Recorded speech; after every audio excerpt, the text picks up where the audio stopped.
अस्सलाम वालेकुम बेटू लोग। In this video we talk about paper presentation.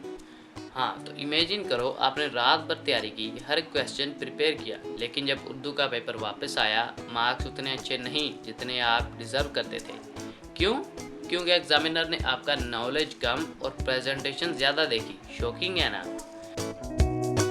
तो इस वीडियो में आपको दिखाने वाला हूँ कि उर्दू पेपर को टॉपर की तरह कैसे प्रेजेंट करते हैं ताकि एग्जामिनर आपके आंसर कंप्लीट पढ़ने से पहले ही इम्प्रेस हो जाए। और अगर आपने ये इग्नोर किया तो आप ज़िंदगी भर मार्क्स होने का रिस्क उठाते रहोगे। बाय द वे, टेंशन मत लो क्योंकि टेंशन मित्रन है नहीं। अच्छा, मैं आपसे ये नहीं कहने वाला कि गोल्डन ग्लिटर पेन खरीदो या लेफ्ट हैंड से लिखो while standing on one leg. ये सिर्फ और सिर्फ प्रैक्टिकल स्ट्रेटजीज हैं, टेस्टेड, इफेक्टिव और गारंटेड। तो हमारा पॉइंट नंबर 1 है hand writing is your first impression and the first impression is your last impression. Examiner इंसान होते हैं, रोबोट्स नहीं। अगर आपकी हैंड राइटिंग मैसी है तो ऑटोमेटिकली समझ लेते हैं कि आंसर्स भी वीक हैं। नीट, क्लीन और थोड़ी बड़ी हैंड राइटिंग ट्रस्ट बनाती है। सोचो, हैंड राइटिंग नॉलेज का लिबास है। आप जॉब इंटरव्यू में रिंकल पिजामास पहनकर जाओगे? बिल्कुल नहीं। पेपर भी वैसे ही है। यहाँ एक स्कैरी बात है, आंसर सही होने के बावजूद पूरी हैंड राइटिंग चुपके से 5 से 10 मार्क्स चुरा लेती हैं। इमेजिन करना, इतना स्टडी करने के बाद भी मार्क्स हैंड राइटिंग खा जाए। पॉइंट नंबर 2, अब बात करते हैं हेडिंग्स एंड सब हेडिंग्स की। उर्दू एग्जामिनर्स दिन भर में 100 ऑफ पेपर्स चेक करते हैं। आपको लगता है वो आपके मेन पॉइंट्स को टेक्स्ट के जंगल्स में ढूंढेंगे? बिल्कुल नहीं। क्लियर हेडिंग्स और सब हेडिंग्स एग्जामिनर की आंखों को गाइड करती हैं। जैसे शेर की तशरीह में पहले लिखो मफहूम, नीट अंडरलाइन के साथ, फिर तशरीह। ये एग्जामिनर को सिग्नल देते हैं, यस सर मैं स्ट्रक्चर जानता हूँ और आपके वक्त की कदर करता हूँ। रिवार्ड, इसका रिवार्ड होगा एक्स्ट्रा मार्क्स। वरना आपका पेपर लगता है बिल्कुल बिरयानी बिना मसाले के, सब मिक्स, कुछ अट्रैक्टिव नहीं। और ब्लैंड बिरयानी कौन खाता है भला भाई? Now move on point number 3, borders and margins. Borders एक पेंटिंग के फ्रेम की तरह होते हैं। ये आपके काम की वैल्यू बताते हैं। लेफ्ट साइड पे हमेशा रूलर से मार्जिन खींच लो।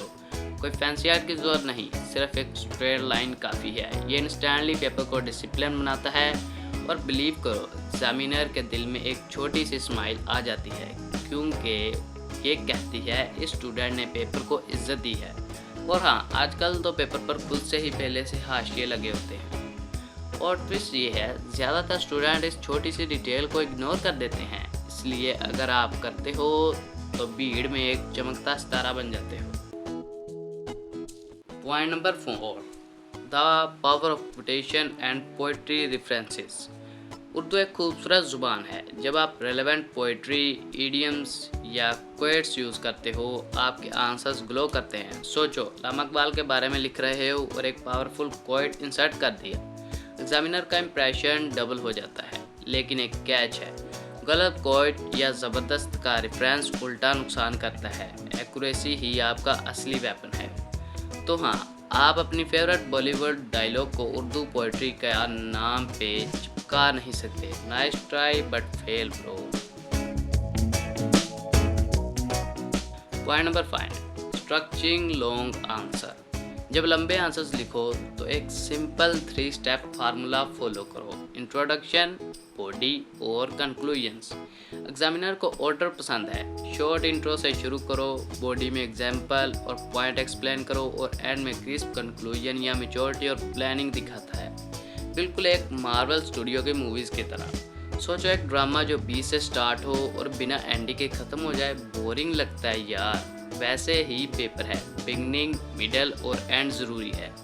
और एक सीक्रेट चीज़ है जो टॉपर्स लंबे आंसर में करते हैं, लेकिन वो मैं रिवील करूँगा इसी सीरीज़ के पार्ट 2 में। पार्ट 2 से पहले चलते हैं पॉइंट नंबर 6 पर, टाइम मैनेजमेंट इन राइटिंग। सबसे बड़ा नाइटमेयर, वक्त ख़त्म हो जाना। बहुत स्टूडेंट पहले आंसर तो लव लेटर की तरह लिखते हैं, बहुत प्यार से, और बाकी डॉक्टर की प्रेस्क्रिप्शन जैसे लगते हैं। रिजल्ट मार्क्स चले जाते हैं ब्रो। अपना पेपर टाइम वाइजली डिवाइड करो, 5 मिनट सिर्फ पेपर रीड करने में लगाओ, फिर हर क्वेश्चन के लिए फिक्स टाइम और आखिर के 5 मिनट रिवीजन के लिए बचाओ। एक सिंगल मिस हेडिंग या छोटा अनआंसर्ड पार्ट पूरा ग्रेड डाउन कर देता है। मुझे बिलीव करो, इससे ज़्यादा दुख और कुछ नहीं होता कि आंसर आता है लेकिन वक्त साथ नहीं देता। ट्रुथ ये है, उर्दू पेपर प्रेजेंटेशन डेकोरेशन नहीं डिसिप्लिन है। Clean handwriting, clear heading, straight margins, relevant quotes, structure answer, time control और एक छोटी सी क्रिएटिविटी, ये सब मिलकर एग्जामिनर को इम्प्रेस कर देते हैं। आपको मार्क्स मिलते ही नहीं, आप याद भी रहते हो। लेकिन एक हिडन स्ट्रैटेजी अभी भी बाकी है, एक ऐसी चीज़ जो टॉपर सीक्रेटली यूज़ करते हैं एक्स्ट्रा मार्क्स के लिए। उसका राज मैं रिवील करूँगा इस सीरीज़ के पार्ट 2 में, सो डोंट मिस इट। और अगर आप चाहते हो कि सिर्फ उर्दू ही नहीं बल्कि हर सब्जेक्ट में ग्रेड्स बूस्ट हों, तो मैं ऑलरेडी एक वीडियो बना चुका हूँ, how to top in math. अभी एंड स्क्रीन पे क्लिक करो और चलो शुरू करते हैं आपका सफ़र एवरेज स्टूडेंट से टॉपर बनने का। मिलते हैं वहाँ। अल्लाह हाफिज़।